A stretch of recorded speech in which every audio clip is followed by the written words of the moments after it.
curious. Right. What is a 45? That's how fast you can go on Cochrane.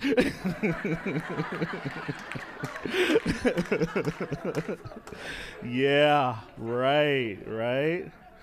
Oh, my goodness. Love the other as another. My first lesson, Gary. No, you know that. I'm just playing with him because I love him. So I was thinking about this at my desk just before I started. If I were to have this in my hand, this tangerine, this little cutie in my hand, and I say, hand me another, then someone would likely grab the other tangerine. If I said, hand me another round thing, someone might actually give me the globe. But if I just simply said, hand me the other while I'm holding this, likely someone would pick up the globe. Right?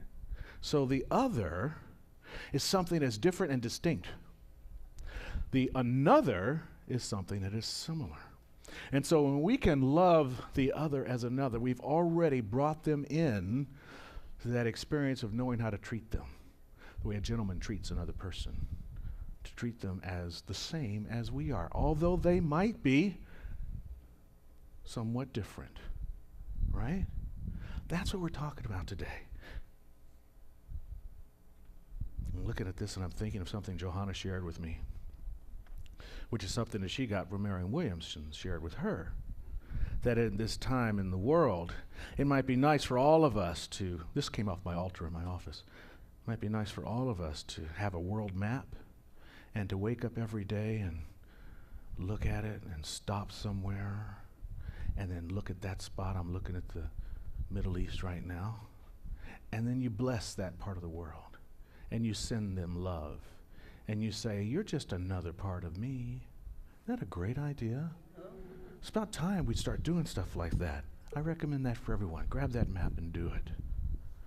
So that's where we are today. We're talking about this habit we have of seeing others all the time. It's the thing, I call it the Adam disease. Adam got to go and name all the things in the Garden of Eden, and we have been naming stuff ever since. We love to name and label things, and every time we name and label, we draw a box around what we name and label, and sometimes we wall that off from us as something different than what we are. But in reality, it's all a part of life, so at some point, it has to have some relationship to what we are. Something similar. And it's important that we move in that direction, particularly now at this time. And in this month when we're talking about love, we're not just talking about the romantic love that we've heard in the Mona Lisa, that we heard in how a gentleman treats a lady, but we're talking about the kind of love that will heal the planet and take something that's really, this day, almost as small as this globe when you think about it. I mean, how many, Men in Black? Remember Men in Black? Yeah. Right? Orion's belt, it's wrapped around the cat's neck. The whole universe, it's quite small, really, and the internet has proven that. Yet we still like to look at the others and not think about how much of us is like another. Dr. Holmes really clued us in to the dangers of this and also the possibilities that exist in this same idea when he says, life is a mirror and will reflect back to the thinker what he or she thinks into it. Reflect back to the thinker what he or she thinks into it. There was this guy who was going to a new dentist. His name was Jones, Tony Jones. And he's sitting in the dentist's office and he notices the dentist diplomas on the wall and he sees the full name of the dentist on the wall and he recognizes the name. He says, that's the name of this girl I had a crush on in high school. Because she was so cute. I wish she would have gone out with me. I tried to talk to her one time, and all I did was stammer. I couldn't get a word out. I wonder if it's the same woman. And he goes into the dentist's office, and he's in the chair, and the dentist comes in, and the years have passed. Her hair is now gray, and he looks at her and thinks, I don't know. Doesn't look like the years have been too kind to her. Maybe that's not the same woman after all. So he gets his mouth examined. At the end, there's something familiar, so he finally breaks down. He says, hey, did you go to Royal High School? And she says, yeah, I'm a Highlander, class of 68. He says, oh, You were in my class. And she looks at him and says, what did you teach?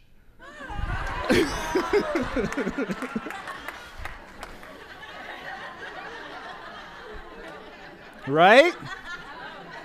Life hadn't been so kind to her. Got all gray and wrinkled up. Couldn't be the woman I had a crush on. Damn, you look old. What did you teach? Right? We have this tendency to look for the other all the time. So much so, there's this woman named Nadia Bowles-Weber. Nadia Bowles-Weber, she wrote a book called Patrick's, which is the female version of pastor. She's all tatted out and everything. She's a Lutheran minister. They almost tried to defrock her because she's just so wild. And she started a church in Denver, Colorado. It's called the House for All Sinners and Saints. House for All Sinners and Saints. Patrick's is the book. It's a lovely book. Tells her story. And one of the things she was doing is really trying to grow the center that she had, you know. And it was just kind of struggling. And they had some really active folks. And they were all like, you know, with the things in the ear. What do they call them? Gauges, because they keep moving them to different gauges until they're like drooping down to here. Right. You know? Hey, I'm cool. It's all right. I ain't judging. It's just another way of wearing your ears. It's okay by me. And they got the tattoos, and they got the bars in their nose, and everybody. That's what's happening at the House of Sinners and Saints, right? And she's like really excited to have this congregation, but she wants it to grow. And every time like 3 or 4 people would come, and 2 people would move away, and then 2 more people would come, and somebody would move away, and it just was staying about the same, about 40 people, you know. But it was a novel idea, and the Denver Post heard about it and did an article on it. And people like, whoa, this is interesting. And the place blew up. But the interesting thing was that the people that started showing up there were more looking like us than looking like them. And she says, I wanted the us to be bigger, but what I wasn't prepared for was for the us to be different. We're not ready for that. We want things to change, but they need to stay the same. You know? We love the other as long as they stay the other. But if the other looks like another, I don't know if I'm going on that. But Dr. Holmes, again, comes with the answer. Love is the healing balm for every inharmonious thought. Love is the healing balm for every inharmonious thought. You know what happened at that House of Sinners and Saints? They realized, what happened was, some of the people that were going to that church were judged by their parents, by their family members, as being too way out there. But the people that showed up, that looked like us, that showed up at that church, were really down with the people at that church. They loved that. So while a person at the church wasn't loved by their mother, there was a mother type at that church who loved them just the way they were. They were all sinners and saints. And so they got together, and what happened was that love that they were feeling grew this community. So they're one of the most eclectic congregations in the city of Denver. It's awesome. And so they actually became very much more alike in consciousness than they appeared to be in physical form. You see, that's one of the joys of moving the other to the another status. We begin to see, people are always, I get this all the time. You're a minister out in Simi Valley? Really?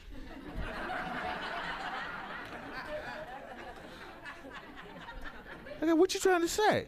Well, do you have a diverse congregation? I said, yeah. You do? I said, we are so diverse. We have such diversity in consciousness around here. We got people in our church, they voted for all the parties. I had libertarians, I got Trump people, I got Republicans, I got Democrats, I got everybody in here. Really? We're just all in others, hanging out together. Diverse. The same, yet different. Hey, I heard that. That's noise from the volunteer of the month.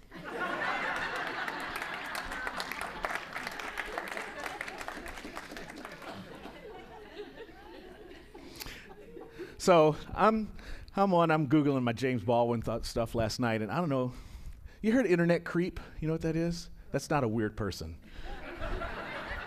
That's when you're on the web doing one thing, next thing you know, you're off doing something totally else, right? So I'm doing James Baldwin, all of a sudden I'm on sticklebacks. Sticklebacks are these very fish. Yes. Duh. Right, how come everybody else didn't know that? But here's what's so interesting about sticklebacks. There's two kinds. There's freshwater sticklebacks and there's saltwater sticklebacks. And there are some in between, because a freshwater stickleback that gets into salt water will mate with a saltwater stickleback. They can, I know, right? It gets even weirder than this. Check this out. Now, most people are like freshwater sticklebacks. They're looking at the other all the time. See, a freshwater stickleback swimming around in its little pond is all by himself. He's in his little cove, or he's hiding up in his little seagrass or whatever, all by himself. But the saltwater sticklebacks out in the big ocean, because they're little bitty fish, the saltwater sticklebacks, they have this gene in them that causes them to school. So they, they're all schooling together, right? There's safety in numbers.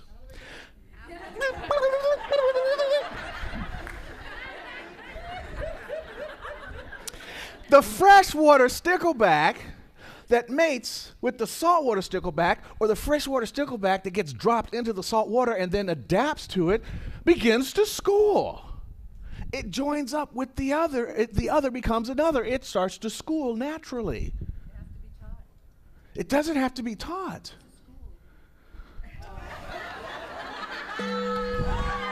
Ushers, this one in the middle, next to the cute Jerry woman.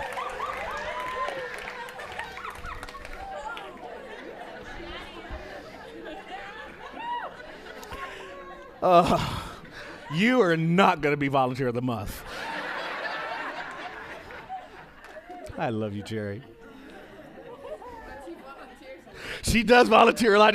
She does volunteer a lot during service. Maybe you should be a volunteer 1 month. We'll see how that goes. We'll just stretch the definition of what that means. It's her eye watch, yes. You had to be there for that one. I'm not going to repeat it ever again. Our way and our joy and our journey is to move into living our lives more like the saltwater sticklebacks, to start see the schooling nature of the human species and to see the other as another. In Hebrews, Bible quote, here we go, he's been reading the Bible again. Oh my God, look out. This is a good one though, Hebrews. This is one of the worst jokes of the Bible. In the Bible, it tells you who's supposed to make the coffee.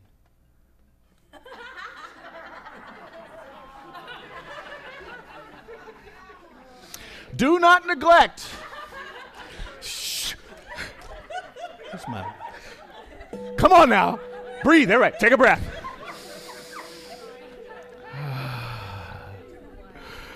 Do not neglect to show hospitality to strangers, for by doing that, some have entertained angels without knowing it. Oh my God, is that a sweet quote or not? Try it. Yeah. It goes really well with an old Sufi story. This Sufi master was saying that he was granted a wish by the gods. He wanted to do good, but he didn't want anyone to know about it. And it went so well that the God said, you know what? We're going to make that like for everybody. We'll make that the truth for all humankind, that we will do good and nobody will know about it. And the way we do that is to live this truth, is to show hospitality to the stranger. We never know. We never know the coin that we give to the person that we judge. He's going to drink with it and he'll be out on the street laying up in the curb somewhere. But maybe that is the one coin that gets him to an AA meeting because he needed that much money to get to the bus stop, Or maybe he does go out and buy some booze with it and he's sitting there drinking and he goes, I'm done with this. And he crashes the bottle to the ground. We never know. We never know.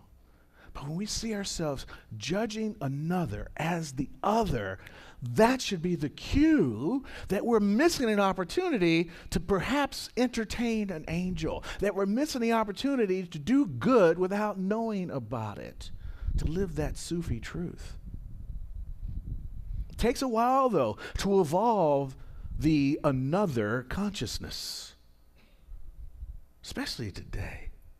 And I saw this happening when the LA Times, when I first moved to LA, the LA Times was a thick newspaper, and it had news for the entire area in it. And then somewhere, I don't know, was it maybe the late 80s or early 90s, they balkanized the paper. And so if you lived in Glendale, you got a Glendale version. If you lived in Los Feliz, you got a Los Feliz version. If you lived in South Bay, you got a South Bay version. So suddenly, if you lived in one part of town, you didn't know what was happening in another part of town because that part of town was getting its news, and this part of town was getting that news. And apparently that was so popular that they did the same thing on TV. So now if you watch Fox News, you don't know what's happening unless you're watching MSNBC. If you watch MSNBC, you certainly have no idea what the conservatives are doing. And if you watch CNN, you don't know what's going on. So it's like, wow.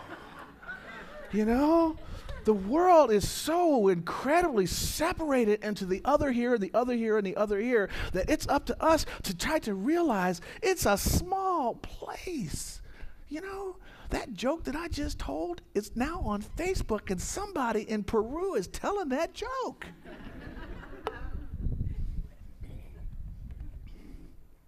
But we're trapped.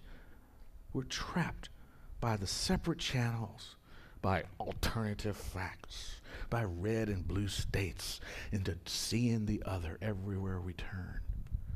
And that's what's so great about what we're doing here in consciousness. Knowing that we live in oneness. Again, to Dr. Holmes, we are this.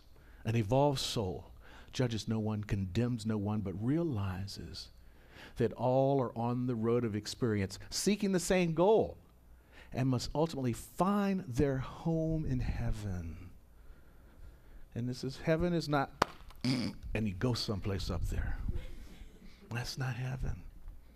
Heaven is living in a consciousness of harmony, living under a divine governance.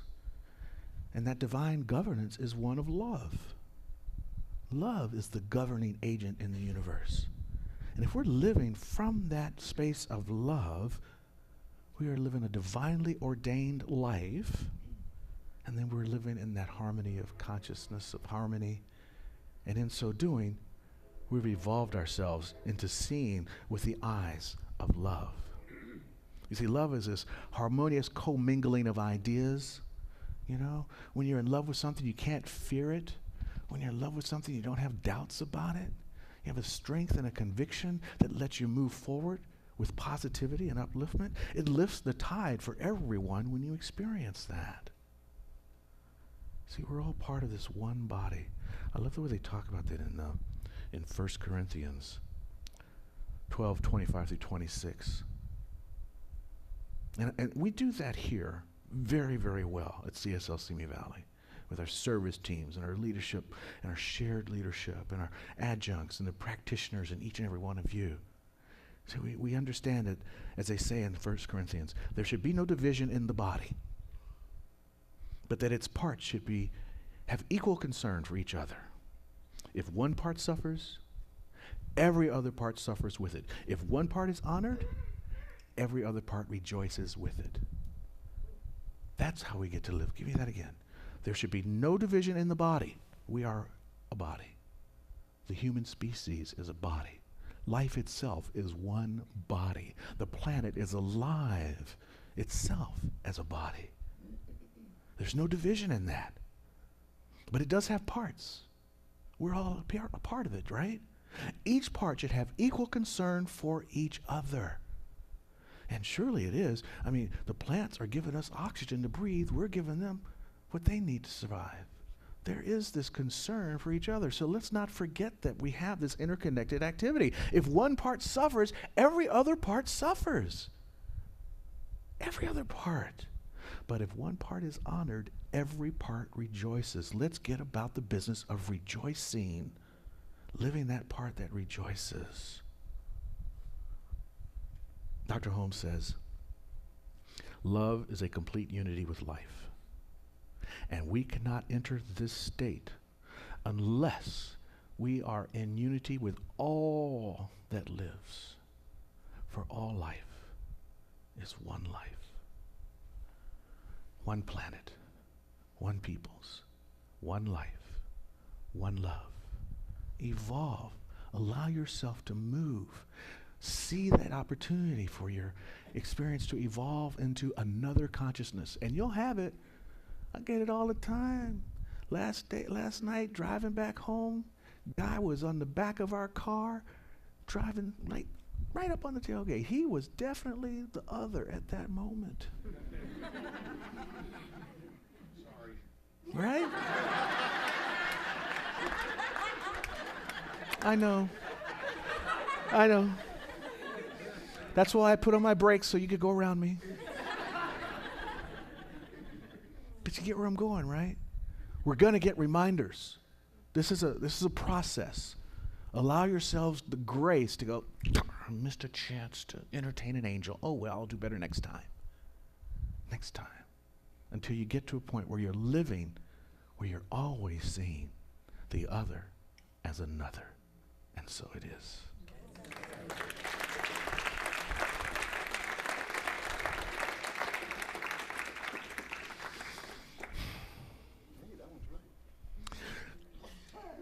It is. So we got a fantastic service team. They corrected that right in the middle of the service. How about that? Here we go. Namaste. Not only see the God in you, I love what I see, knowing who I see is part of me. Just look at somebody right now and say, I know you're a part of me. And I love that part of you. Yes, indeed. Yes, indeed. Let's pray. Do we have the prayer box? Okay. Okay, you others, go over there.